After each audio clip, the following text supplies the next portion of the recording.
My name is Dorian. This is SEM Comics. We are covering Bishop War College number 4. So the main thing that you need to know with Bishop War College is he goes to Earth 63, where all the X-Men in that universe are black, y'all, and I'm black, y'all, and I'm blacker than black, and I'm black, y'all. So the story starts off with Illyana Rasputin, or Magic, and she's on Krakoa, and she's just kind of like looking out into the ocean. Then it looks like she gets kind of frustrated. She storms off, and then she goes to Danny Moonstar, and she's like, we might have a problem. I really try not to involve race when it comes to talking about comics, but this is the world we live in, and sometimes it's unavoidable. So now, if I read this page correctly, and who knows, I might have misinterpreted, please let me know in the comments if you feel like I did. But in this page, it's saying that only African Americans are mutants, which is crazy to think about. Mutants are already an allegory for black people. Now, when this book was made back in the 1960s, not this particular book, but the X-Men, that's who were being oppressed. So that's who Stan Lee was trying to almost mirror as far as the mutants and black people go. Just like Rob from Comics Explained has ironically explained many a times, Professor Xavier is like Martin Luther King. Magneto is like Malcolm X by any means necessary. So Earth 63 is like a double shot of oppression. Not only are you black and being oppressed, but also too, you're a mutant and being oppressed. I mean, hell, the Friends of Humanity might as well be the Ku Klux Klan. In this universe, they probably are the Ku Klux Klan. Anyway, I just wanted to get that off my chest. I thought that was pretty interesting when I was reading it. But ironically, it's not the Friends of Humanity who Bishop is dealing with in this universe. It's the Human Liberation Front. And the roll call is FEILONG, who in Earth 616 is giving Tony Stark all kind of issues. That's a story for another day. Let me know in the comments if you guys want me to start covering the Iron Man series, and this time we'll start from the beginning. Please let me know in the comments. We got Simon Trask, who is the brother of Boulevard Trask, who invented the Sentinels. In Earth 616, he is the leader of the Human Liberation Front, and he hates mutants more than his brother did. We got Tony Stark, and that's why everybody's wearing Iron Man armor, seems like. And then we have MOIRA MacTAGGERT. Now, if you're wondering why she's saying death to all mutants, and she's a black woman, let me explain. So just like in Earth 616, let's just say Earth 63 followed a similar path.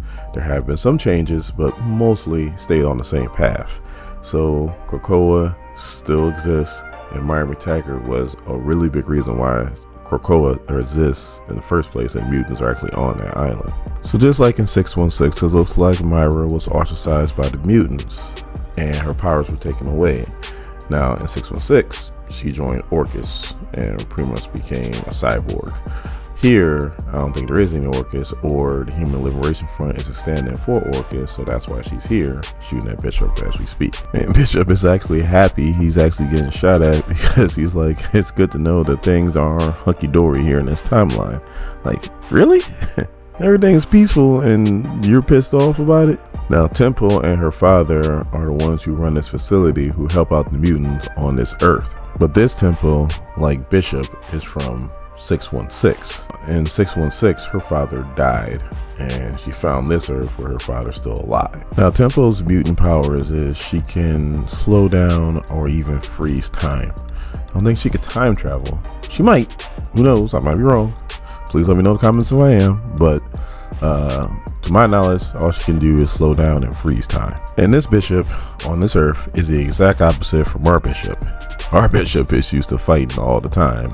This Bishop, no, he's a scholar and doesn't use his mutant powers to fight back at all. And right now it is pissing our Bishop off. So Earth 63 Bishop is like, I'm a teacher, you know, I don't do this, I don't know how to. And our Bishop's like, look, it's not knowing how to, you have to. You're a mutant and you're being attacked. Now do something. And one of the Human Liberation Front is about to attack our Bishop from behind when Earth 63 Bishop finally uses mutant powers in aggression. And then as soon as he does that, the bumbuckled X-Men show up. I mean, everybody got dreads, man. What's going on here? So it seems like the X-Men are turning the tide. Scott starts talking to MOIRA, pretty much telling her to stand down. And she's like, nah, I don't think so. And I guess her suit is pretty much a bomb. And that thing goes off. So now it flashes back to Earth 616, where Bishop's War College is trying to prevent Orchis from drilling into the pit at Krakoa. And they're doing a really bad job at it right now. And just to do a roll call, just in case you're kind of new to Bishop's War College, he's pretty much training these mutants. It's Surge, Aura, Wrong Slide, Armor, Cam Long, and Amass. They're going up against the Strucker twins. That's Baron von Strucker. If you don't know who this is, you remember watching this? We sent their circus freaks to test us. We will send them back in bags. No surrender! I'm going to surrender. That guy. So Cam Long and Amass have been captured, and the rest of them are trying to figure out how they're going to save him and stop the Strucker twins from drilling into the pit. So the brother wants to shoot Cam and Amass, and the sister stops him. It's like, hey, calm down. You know, once we drill into the pit, we could just toss him in there and let the monsters in the pit deal with him. And then Bishop and his crew can be blamed for what happened. So they're asking the drilling operator, how long is it before they get to the pit? He says, according to calculations, it won't be that long. Then all of a sudden it sounds like there's like a cave-in that's about to happen. They're like, what are you doing? He was like, we're not doing anything.